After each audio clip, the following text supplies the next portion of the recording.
Hello all, I'm Suyash, an educator on Unacademy. You can follow me on Unacademy Learning app where you can find my other courses as well. This lesson is on idioms and phrases. Please do not forget to rate, review and share this lesson. Also, subscribe to our YouTube channel where you can find multiple courses, multiple lessons on multiple topics, and they all are for free. So come on, join us in this free revolution, free education revolution. Thank you very much. And this is my profile, and here's a link where you can just follow me up for my other courses as well. Please do not forget to shoot all your questions, any doubt, any query which you are having in your mind related to English, related to this lesson, any other idiom, any phrase, any problem which is related to English, spoken English, just shoot that in the comment box below. Okay, it is going to be answered for sure. So moving on in this lecture also, we will be talking about some more very interesting idioms and phrases. So let's do that and start off with the phrase that is all is well that ends well. Now what does it mean when I'm saying all is well that ends well? It means ant bhala to sab bhala. That is, an event with a good ending is good even if some things went wrong along the way. Maybe you face a lot of difficulties while you are doing something. Maybe you face failures a lot of time while doing that. Maybe you fall multiple times while doing that. But if at the end you get success, but if at the end the things are in place, then actually you can say that all is well that ends well. Ant bhala to sab bhala. For example, you had fallen down from your bike. तुम अपनी bike से गिर गए थे. Then your bike had a flat tire. Then bike puncture हो गई रास्ते में. And finally you reached there in time. But फिर भी आखिरकार तुम वहां पर समय पर पहुंच गए. That means all is well that ends well. Ant bhala to sab bhala.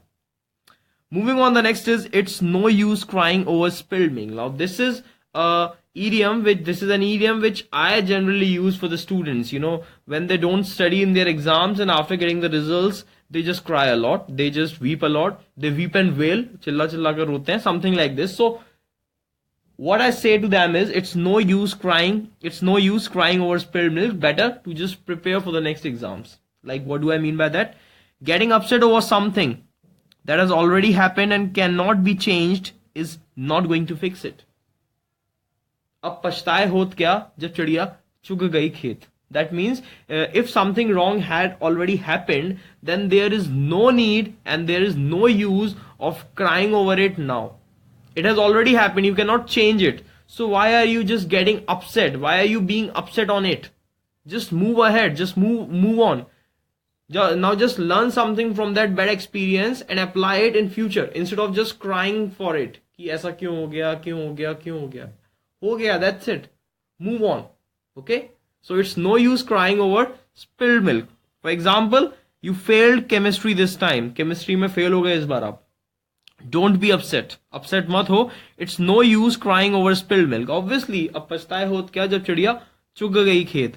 Instead, you should work harder for next time. Obviously, learn from your mistakes. Whatever wrong has happened to you, just learn from it so that you just don't do it again in future. Okay? And start working harder for the next time. Okay? The next one is at daggers drawn. Now, what does it mean? It means when two people, parties, countries, etc. are at extreme unfriendliness. Now, what Hindi में मुझे एक phrase याद आ रहा है. We say 36 का आंकड़ा है. That actually means that they are भयंकर वाले दुश्मन, something like this. You know, when there is a lot of extreme unfriendliness between two people or between two parties or between two countries, then we use this at daggers drawn. You know, in the last lecture, if you remember, we talked about poles apart. That is something when two people are completely opposite to each other. They have different approach to different things. Okay, they are different in the way they think, but they don't fight every time.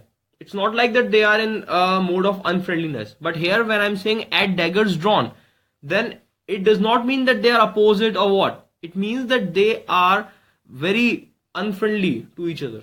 They are at extreme unfriendliness. 36 का आंकड़ा. Like there are two students who used to be friends, but now Rahul and Shivam are at daggers drawn. अब तो 36 का आंकड़ा है दोनों में. Whenever they see each other, they just start fighting. They start having hot exchange with each other. It's like this. Okay, so at daggers drawn. Moving on, the next is twist of fate. Now this is very common. Twist of fate. by chance, kismat. It's like that. When something happens by chance and it is strange, interesting, or unfortunate in some ways, then you actually say it's a twist of fate. When something happens which you have never expected it to happen, you have never thought of it to happen. Okay, you have never expected कि ऐसा भी कुछ होगा, but suddenly if it happens, so at that time you can say that it is just a twist of fate. You cannot do much in that because it's a twist of fate. Like a strange twist of fate brought him to Mumbai. Now, let's say a person who has never been to Mumbai, who has never thought in his life that he will ever be to Mumbai, but somehow he just goes to Mumbai, and see now he is a star. So this is how a twist of fate came into action. A twist of fate actually brought him to Mumbai. Kismat ka khel hai. Okay. The next is bone of contention. Now, what is it? Bone of contention. Now, let me just give an example, and you will just get to know what is bone of contention. The example is Kashmir has always been the bone of contention between India and Pakistan. Kashmir has always been the bone of contention between India and Pakistan. It means something which has been the issue of argument between two people, parties, and countries.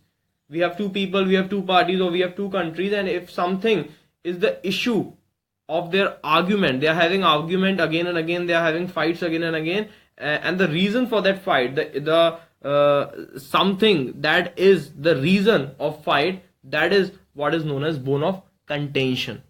Okay, that is what is known as bone of contention. Fasad ki jad. The simple meaning is fasad ki jad. That is bone of contention. Okay. The next is blow one's own trumpet. Now, what does it mean? Blow one's own trumpet. That means अपने बारे में खुद ही बोलना, अपनी डींगे हाँकना. Okay, अपनी डींगे खुद से हाँकना. Like talk boastfully about one's achievement or abilities. Now, if I have some achievement or if I have some abilities, and if I am just speaking about them again and again, then obviously that will not be counted as the abilities, or that will not be counted as the achievement. That will be counted as फेंके जा रहा है, बोले जा रहा है, अपनी डींगे हाके जा रहा है. Okay, so that is what we call blow one's own trumpet. For example, I don't mean to blow my own trumpet, but I actually dance very well and have won many national level competitions in dancing. मैं अपनी डींगे नहीं हाँक रहा, मेरा सिर्फ कहने का मतलब ये है कि I actually dance very well. मैं वाकई में बहुत अच्छा डांस करता हूँ, and I have won many national level competitions also in dancing. Okay, so मैं अपनी डींगे नहीं हाँक रहा. Don't take it in that way. I'm just telling you all. So this is how you can use this phrase. Okay, so that's all for this lecture. Thank you very much. This is Suyash signing off.